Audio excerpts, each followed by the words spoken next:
안녕하세요, 여러분. 우리는 사회에 적응하기 위해 마땅히 노력하고 필요하다면 공부도 해야 합니다. 사람들과 어울려 산다고 저절로 길러지는 것이 사회성이었다면 우리 모두에게는 인간관계에 대한 어려움이 없을 것입니다. 물론 저절로 길러진 듯한 사회성이 원래부터 좋았을 것 같은 사람도 있다고 생각할 수 있겠지만 적든 많든 노력 없이는 사람들과 잘 지낼 수는 없습니다. 성격상 더 노력이 필요할 수도 있고 성격상 크게 어렵지 않게 느껴질 수 있지만 그렇다고 노력하지 않는다면 고립될 수 있습니다. 사람은 저마다 생각과 표현이 다를 수 있고 여러 상황에서 의사소통은 오류가 생길 수 있답니다. 아마 이 강의를 듣고 계시는 여러분은 누구보다 사회성에 대한 관심, 즉 사회생활을 좀 더 잘해보고자 하는 마음으로 함께 하실 거라고 생각합니다. 이번 강의 제목은 하는 말이 고와야 오는 답변도 곱다입니다. 어떤 내용을 담고 있을지 궁금한 마음, 물음표를 갖고 시작해 보겠습니다. 시작하기에 앞서 제 소개를 간단히 하겠습니다. 학력과 저서, 주요 경력이 나와 있지요. 저는 커뮤니케이션을 전공했고 중학교에서 교사로 수업을 한 것을 제외하고 12년 동안 13년째 강의를 하고 있습니다. 저는 늘 강의를 준비하면서 교육생분들이 어떤 물음표를 가지고 강의에 참여하실지 먼저 고민하게 됩니다. 그 물음표에 대한 답을 조금이라도 찾을 수 있는 강의가 되기 위해서 노력합니다. 여러분은 사회성과 관련해 어떤 고민, 어떤 궁금한 점이 있으십니까? 영상이라 직접 듣지 못해 아쉽지만 이번 사회성 훈련 프로그램은 비대면이지만 화상으로 연결되는 시간도 있으니까 그때 꼭 공유할 수 있다면 감사하겠습니다. 자, 지금부터 제가 상황 하나를 말씀드릴 건데요. 각색과 연출이 된 상황이긴 합니다. 자, 다음의 상황에서 민수의 입장에서 민수가 놓치고 있는 것은 무엇일까요? 카페에서 소개팅이 시작됐다. 민수는 혜진이가 마음에 들어서 준비한 대로 착착 진행해 갔다. 카페에서 간단히 인사를 나누고 맛있는 집을 안다고 식당으로 이동했다. 이 집은 피자를 맛있게 한다고 자신 있게 메뉴를 시켰고 피자가 나오자 맛있게 먹었다. 민수는 미리 계산까지 하고 나오면서 스스로 뿌듯했다. 민수는 식사하는 동안 영화를 예매했다며 영화를 보러 가자고 했다. 요즘 1위 하는 영화인데 재미있을 거라고 열심히 설명하는데 혜진이는 약속이 있다고 가야겠다고 했다. 자, 이 상황을 들어보시니까 어떠세요? 한껏 노력했다고 자부하는 민수가 놓친 것은 무엇일까요? 네, 상호 간의 소통이었습니다. 그럼 민수가 혜진이와 상호적인 소통을 하면서 식당과 메뉴, 영화까지 스케줄을 결정하려면 민수는 무엇을 해야 했을까요? 네, 상대방에게 질문을 했다면 훨씬 더 자연스럽고 부드러운 분위기에서 서로 친밀해질 수 있지 않았을까요? 맛집을 먼저 얘기하기 전에 혹시 드시고 싶은 것 있어요? 피자 괜찮으면 맛집 있는데 가실래요? 그랬더니 혜진이가 딱히 뭐 잘 모르겠다거나 혜진이가 민수에게 뭘 먹고 싶은지 물어봤다가 피자집으로 가게 되었다면 메뉴를 고르기 전에 메뉴판을 좀 보여주면서 어, 뭐 먹고 싶으세요? 우리 같이 메뉴 골라볼까요? 음, 그리고 맛있게 피자를 먹으면서 그 다음 계획을 함께 정하고자 영화에 관한 얘기. 혜진 씨는 어떤 영화 좋아하세요? 식사하고 영화 보러 가실래요? 시간 괜찮으세요? 음, 이렇게 질문을 했다면 어땠을까요? 충분히 질문을 잘 던져서 상호적인 의사소통을 했다면 혜진이가 약속이 있다고 먼저 가야겠다는 말을 쉽게 하지는 못했겠죠. 물론 소개팅이란 상황이 낯설기 때문에 누군가는 준비를 잘 해서 리드를 하면 되겠다고 생각할 수도 있습니다. 전혀 준비를 하지 말라는 이야기는 아니죠. 하지만 이 상황을 객관적으로 보면 사실 마음만 앞선 부분이 참 많이 있습니다. 우리는 어떤 결정을 하든 함께 해야 하는 거라면 일방적으로 제안을 하기 전에 상대방과 상호적인 소통을 해야 합니다.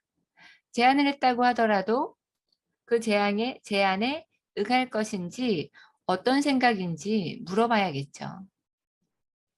우리는 질문을 통해 상대방의 생각과 욕구를 파악할 수 있습니다. 그리고 질문하려는 노력이 상대방에게는 존중받는다는 느낌을 줄 수 있습니다.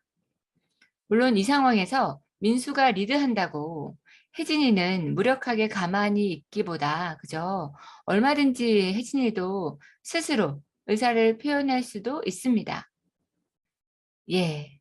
그래서 제가 약간의 각색과 연출이 된 상황이라는 전제로 말씀을 드렸습니다. 어쨌든 이 상황에서 보면 혜진이와 상호적인 소통을 하지 못한 민수가 많이 안타깝습니다. 그렇죠? 자, 이번에는 어떤 상황일까요? 상황 하나 더 보실 텐데요. 이 상황에서 지수가 놓친 것은 무엇일까요? 지수는 24시간 운영하는 햄버거 가게에서 매니저로 일하고 있다. 교대 근무라서 직원들은 매달 스케줄을 짜서 일을 한다. 다음 달에 쉬어야 하는 날짜를 미리 말해서 서로 조정을 하며 일정을 짜왔다. 직원인 영준이는 동생과 둘이 살고 있는데 동생이 이틀 뒤에 갑자기 수술을 하게 되자 회사에 양해를 구하기로 했다. 매니저인 지수에게 일정을 조정할 수 있을지 조심스레 말했다. 지수는 그게 지금 말이 되냐고 안 된다며 단번에 거절했다. 네, 직원으로서 뻔히 회사 상황을 아는 영준이가 스케줄 조율을 말할 때는 사실 그럴 만한 사정이 있지 않을까요? 적어도 영준이에 대한 그런 믿음이 있다면 지수가 영준 씨, 무슨 일 때문에 그러시는데요? 이렇게 질문을 하면서 대화로 문제를 풀어나가지 않았을까요? 물론 물어봤다고 다 스케줄 조정이 되는 건 아닐 수 있습니다. 하지만 일방적으로 판단하기 전에 상대방과 상호적인 소통을 해본다면 어떨까요? 우리는 얼마든지 질문을 통해 상대방의 상황과 정보를 파악할 수 있습니다. 상대방에 대해 많이 알수록 서로가 윈윈하는 결과를 만들어낼 수 있습니다. 우리는 인간관계에서 상호작용을 잘 하려면 물음표를 잘 사용해야 합니다. 그게 말이 된다고 생각해? 라고 묻는 것과 왜 그런 생각을 하게 된 거야? 라고 묻는 것. 이것은 둘 다 상대방에게 질문을 하는 것 같지만 전혀 다른 의미로 전달됩니다. 너 지금 거짓말 하는 거지? 라고 묻는 것과 솔직하게 얘기해 줄래? 라고 묻는 것은 같은 상황에서 다른 답변으로 이어지게 됩니다. 우리는 물음표를 사용할 때, 즉 상대방에게 질문을 던질 때 의심과 의혹이 담긴 것보다는 상대방에 대한 관심과 궁금함을 담아 질문하면 좋겠습니다. 어느 누구든 나를 의심하는 듯한 태도로 질문한다면 당연히 질문을 받은 사람은 감정이 상할 테고, 감정이 상한 상태에서 진심을 담은 답변을 하기는 어려울 겁니다. 반면에 나에 대한 관심으로 궁금한 것을 물어본다면 적어도 정성껏 답변해 주려는 태도와 마음가짐은 전달될 것입니다. 자, 그러면 우리는 어떻게 질문해야 할까요? 어떤 질문이 좋은 질문일까요? 관계를 형성해 가는 데 있어서 반드시 필요한 질문, 상호적인 의사소통의 수단이자 핵심이 되는 질문을 좀 더 잘하기 위해서 질문을 잘하는 방법에 대해 몇 가지 나눠보도록 하겠습니다. 먼저 상대방에게 긍정적으로 전달될 수 있는 표현이 중요합니다. 같은 의미라도 오늘 영화를 보고 가면 안 되겠지요? 라고 묻는 것과 오늘 영화를 보고 가도 될까요? 라고 묻는 것. 상대방 입장에서 더 쉽게 긍정적인 답변이 나오는 질문은 무엇일까요? 질문의 표현 하나를 바꿨다고 그 상황이 크게 바뀌진 않을 수 있습니다. 하지만 답변을 해야 하는 상대방 입장에서 볼 때 어떤 질문을 받았을 때 대응하기가 더 수월할까요? 물론 영화를 보기 어려운 상황에서 어렵게 물어본다면 오늘 영화를 보고 가면 안 되겠지요? 라고 조심스럽게 물어볼 수도 있겠습니다. 하지만 굳이 그런 상황이 아니라면 긍정형의 질문으로, 즉 서술어에 굳이 부정어가 들어가지 않도록 표현하는 것이 좋습니다. 안 되겠지요? 라고 묻는 것 자체는 사실 상대방이 거절할 거라고 예상하고 질문하는 것이 되니까요. 그리고 지금 그 제안이 현실적이라고 생각해? 라는 질문과 지금 한 제안이 어떤 점에서 좋은 것 같아?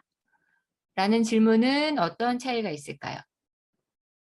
만약 여러분이 어떤 제안을 했을 때 상대방이 둘 질문 중에서 어떤 질문을 하면 더 기분이 상할 것 같으세요?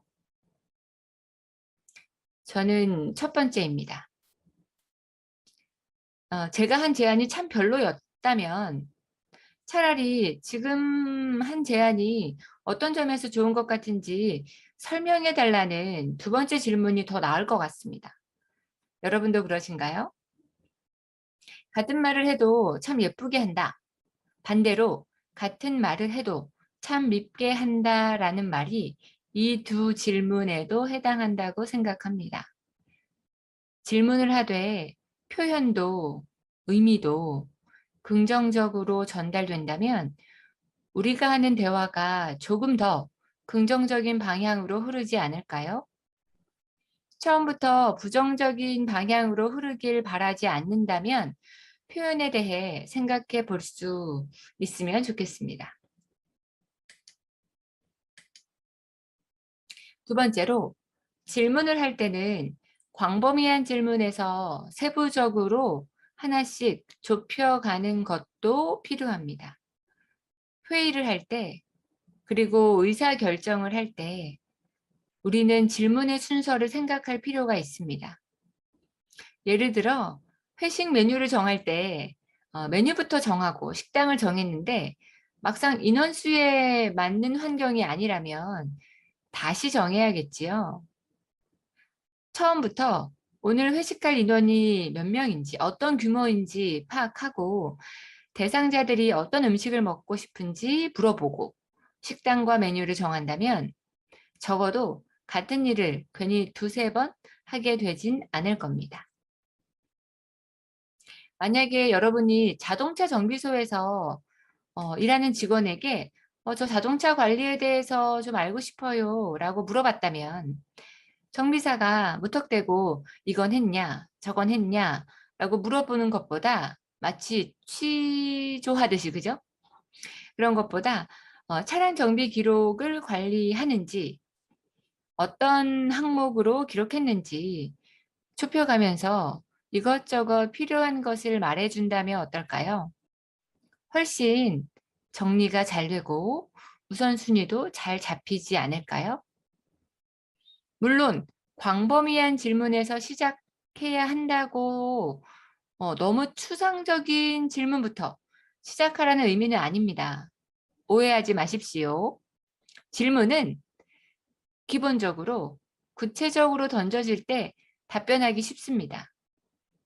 그렇다고 yes or no를 권면하는 것은 아닙니다. 권장하는 건 아닙니다. 오히려 닫힌 질문보다는 여러 가지 답변으로 나올 수 있는 열린 질문이 훨씬 소통 상황에서는 필요하죠. 하지만 이렇게 광범위한 질문이라고 하더라도 네, 얼마든지 질문 자체는 구체적일 수 있다는 점 네, 말씀드렸습니다. 대화에서 질문은 답변을 토대로 형성됩니다. 답변과 무관한 질문이 이어지는 것은 관계를 경직되게 만들고 뭔가 평가를 받는 듯한 기분을 전달할 수 있습니다. 예를 들어 물건을 팔 때도 손님 어떤 디자인을 찾으세요? 라고 물어봤더니 면접을 보러 갈 거라서 정장을 찾는다는 답변을 들었다면 직원은 어떤 말을 이어갈 수 있을까요? 네, 이 디자인 어떠세요? 면접 보러 갈 때 알맞은 복장인데 라고 추천하게 되겠죠. 그런데 만약 손님이 좋은데 가격이 라고 말끝을 흐린다면 네, 신상이라 가격이 조금 부담되시죠? 예, 좀 그렇네요. 그럼 이런 스타일로 가격이 좀 더 착한 상품으로 보여드릴까요? 라고 대화를 이어갈 수 있겠죠. 사실 이런 대화를 우리는 일상에서 쉽게 접합니다. 왜냐하면 대부분의 직원들은 물건을 판매하기 위해서 손님의 대답에서 힌트를 얻고 손님의 답변에서 다음 질문을 만들기 때문입니다. 판매 상황뿐 아니라요. 협상을 해야 하는 상황에서도요. 상대방이 이번에는 그렇게 해드리기 힘듭니다. 라고 말하면 그래요. 라는 것보다는 그럼 언제 가능할까요? 라고 물어봐야 됩니다. 이번에는 힘들다고 한 상대방의 답변을 토대로 다음 질문을 만들어서 협상에서 중요한 답을 찾아가야 합니다. 네, 자, 이번에는 친구 결혼식에서 식사하다가 오랜만에 선배를 만났다면 어떤 대화를 주고받을 수 있을까요? 제가 A, B를 다 또 해보도록 하겠습니다. 언니, 오랜만이에요. 잘 지내셨어요? 와, 그래, 오랜만에 본다. 졸업하고 처음이다, 그지? 네, 졸업하고 언니 소식 들었는데 축하해요. 회사 좋죠? 아이고, 좋긴 힘들다. 그래도 뭐 다행이지. 회사 다니니까 막상 뭐가 제일 좋아요? 월급이지 뭐. 직장 생활이라는 게 다 똑같지. 너는 요즘 어때? 저는 아직 취준생이에요. 어렵네요. 취업. 다 그렇더라. 그래. 뭐가 제일 힘들어? 사실 앞선 직원과 손님의 대화보다 이런 실생활 속 대화가 사실 더 꼬리에 꼬리를 물고 이어지긴 어렵습니다. 왜냐하면 직원은 매뉴얼대로 분명한 목표 의식으로 접근하는 거니까요. 일상에서 우리는 매뉴얼 없이 어떤 목표 없이 자연스럽게 대화를 이어가야 되는 상황이 사실 더 많습니다. 그러려면 더 상대방의 말을 잘 들어야 하고 상대방에 대해서 진짜 관심이 있어야 합니다. 그게 없으면 다음 질문이 답변을 들어도요, 잘 생각나지 않기 때문입니다. 우리는 일상에서 무심코 마주하는 사람들과 서로 주고받는 상호적인 의사소통을 잘 하는 것이 중요합니다. 그럴 때 비즈니스 관계도 더 안정적일 것입니다.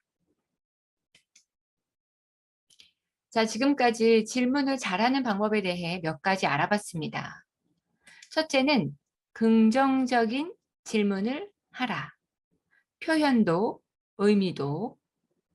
둘째는 광범위한 질문에서 협의의 질문 순서로 하라. 셋째는 이전의 답변을 토대로 다음 질문을 하라. 네.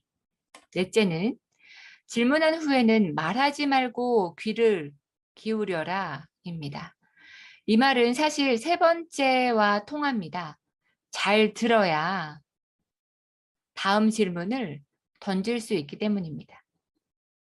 어떤 경우 질문을 쏟아내기만 하고 잘 듣지 않는 경우가 있습니다. 질문에 대한 답변을 듣지 않고 다음 질문을 생각하는 것은 자연스럽지도 않고 상대방이 금방 알아차립니다. 아, 저 사람은 내 말을 듣지 않고 있구나 라고요. 그리고 질문을 던졌다가 내가 예상한, 내가 듣고 싶은 답변이 아니면 말을 자르고 다른 질문을 던지면서 내가 의도한 대로 대화를 이끌어가려고 하는 것. 이런 태도는 기본적으로 상대방에 대한 존중과 예의가 없는 것입니다. 우리는 질문을 할 권리도 있지만 반드시 답변을 잘 들을 의무도 있습니다. 다섯 번째는 적절한 타이밍을 이용하라입니다. 질문에도 타이밍이 중요합니다. 만약에 다이어트를 하고 있는 친구가 노력을 열심히 하고 있는 걸 아는데 네, 마침 딱 봤더니 디저트를 먹고 있어요. 꽤 칼로리가 있는. 네. 그 상황에서 너 다이어트 잘 되고 있어? 라는 질문은 사실 뭐 장난처럼 보일 수도 있지만 타이밍이 좋지 않았다고 볼 수 있습니다. 그 먹던 걸 말아야 될까요? 네. 뭐라고 얘기해야 될까요? 상대방은. 그야말로 미스 타이밍이죠. 상대가 질문을 받을 수 있는 상황인지 파악하고 질문을 해야 합니다. 궁금하다고, 물어보고 싶다고 무조건 질문을 하는 것은 관계에서 예의에 어긋날 수도 있습니다. 만약 평소에 눈치가 없어서 질문할 타이밍을 잘 잡지 못한다면 차라리 질문을 하기 전에 혹시 질문 하나만 드려도 될까요? 혹시 한 가지만 더 질문해도 될까요? 라고 먼저 상대방에게 양해를 구하는 것이 좋습니다. 질문을 잘하기 위해 노력하다 보면 자연스레 눈치도 생기고요. 관찰력도 좋아집니다. 적극적이고 긍정적인 자세에서 적절한 질문을 할 수 있습니다. 그리고 여섯 번째는 상대방의 입장을 고려하는 것입니다. 질문할 타이밍뿐 아니라 질문의 내용도 상대방의 입장을 고려해야 합니다. 말하고 싶지 않은 것을 질문하거나 말할 수 없는 것을 질문하는 것은 결코 좋지 않습니다. 만약 상대가 나에게 질문을 해주었으면 하는 것이 있는데 도리어 그 질문을 받는다면 어떨까요? 그 질문을 해준 상대가 고맙거나 기분이 좋겠죠. 아마 답변을 하면서도 기분이 좋을 겁니다. 상대를 인정하고 높일 수 있는 질문은 관계를 발전적으로 만들어줍니다. 하지만 상대를 낮추고 상대를 곤란하게 만들기 위한 질문은 인간관계로 따져본다면 관계를 발전적으로 만들어 가긴 어렵습니다. 내가 답변하기 싫은 질문은 상대방에게도 하지 않아야 합니다. 상대방의 입장을 고려하지 않은 질문은 기분을 상하게 하고 매너가 좋지 못한 것입니다. 물론 어떤 관계를 형성되어 있느냐에 따라서 이 부분은 조금 취할 수도 있고 그러지 않은 상황들도 생길 수는 있습니다. 하지만 기본적으로 우리가 사회성에서 관계를 생각한다면 상대방의 입장을 고려한 그런 질문을 하는 것이 좋겠습니다. 오늘은 대화를 시작하게 하는 수단이면서 대화를 자연스럽고 매끄럽게 이어주는 질문에 대해서 생각해 봤습니다. 같은 의미지만요. 상대방에게 질문의 형식으로 전달하는 것과 평서문으로 전달하는 것은 느낌이 다릅니다. 한번 보겠습니다.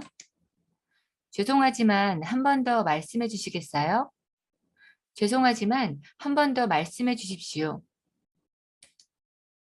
제가 질문 하나만 해도 될까요?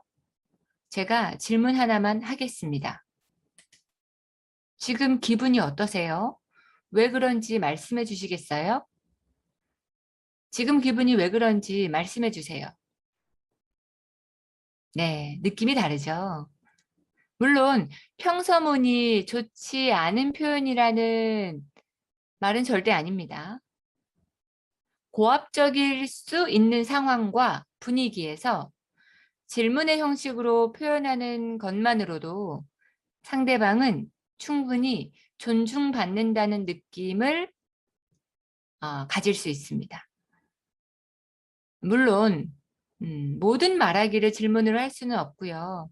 때로는 평서문이 더 적절한 상황도 있습니다. 그리고 질문이 있다면 당연히 답변이 있고 그 답변 다음에 질문이 이어지는 거고요. 그 가운데는 물음표와 마침표가 적절히 안배되는 대화가 가장 균형도 맞고 좋겠습니다. 지금 같이 얘기를 나누면서 우리가 한번 생각해 볼 수 있는 거는요. 상대방이 긴장한 상태거나 상대방에게 좀 더 친절한 이미지로 다가가고 싶다면 같은 의미라면 질문의 형식으로 말해보는 것이 좋겠습니다. 사회성이 뛰어난 사람은 인간관계를 잘 맺고 자기 역량을 발휘합니다. 관계의 시작부터 유지, 때로는 갈등 해결까지 여기에 이르기까지 우리가 질문을 적절히 잘 사용할 수 있다면 좀 더 자연스러운 관계, 깊이 있는 대화가 가능할 것입니다. 상대방에 대한 관심이 만들어내는 긍정적인 질문을 시도해 보십시오. 사회성은 훈련을 통해 향상될 수 있고 훈련에는 노력이 필요합니다. 그 노력이 때로는 실수가 될지라도 도전하고 시도해보는 용기가 중요합니다. 오늘 여러분은 저와 함께 하시면서 제 말씀을 쭉 들으시면서 어떤 질문이 떠오르셨습니까? 궁금한 게 생겼다면 좋겠습니다. 또 그것에 대한 답을 같이 말해볼 수 있으면 좋겠습니다. 또한 어떤 질문이 있었는데 이 강의를 통해서 어떤 답을 찾으셨습니까? 앞으로도 지금처럼 사회성에 대한 관심으로 우리 스스로를 성장시켜 가면 좋겠습니다. 경청해 주셔서 감사합니다. 우리는 다음 시간 약속된 시간에 화상회의에서 더 깊이 있는 이야기를 나눠보도록 하겠습니다. 들어주셔서 감사합니다.